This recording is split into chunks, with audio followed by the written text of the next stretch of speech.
this video. It all has to come to this.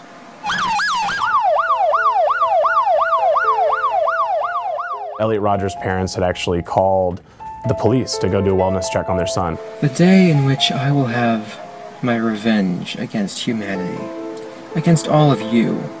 When the police went to the door, they saw that he didn't fit the criteria for an involuntary commitment and that there was nothing that they could do.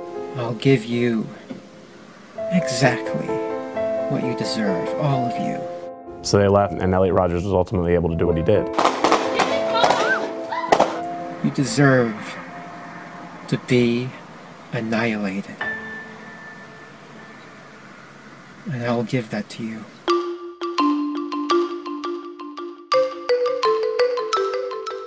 In any form of government, there has to be a final word.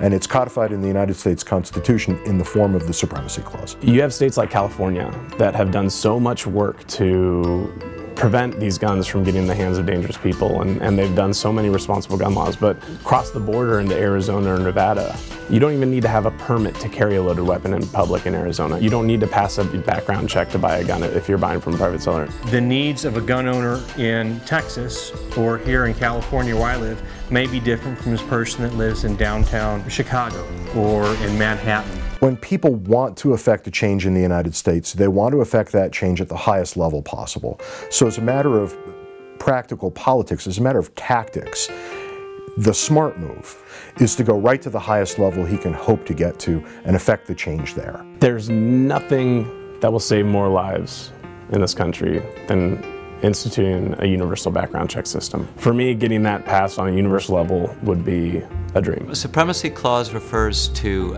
Article 6, Section 2 of the Constitution, and it proclaims that the federal laws made under the Constitution and the treaties made under the Constitution are the supreme law of the land.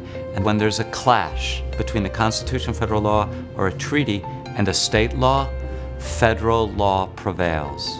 We're not out to take guns away from any responsible law-abiding gun owners. The whole point of everything about what I do is to just keep guns out of the hands of dangerous people. I'm just not a fan of one-size-fits-all law coming from some politician in D.C.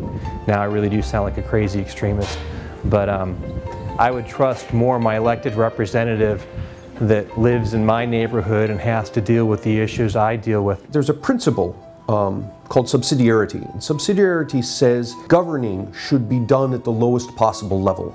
In other words, if there's some problem that requires governance and the local town council can deal with it, then the state should not.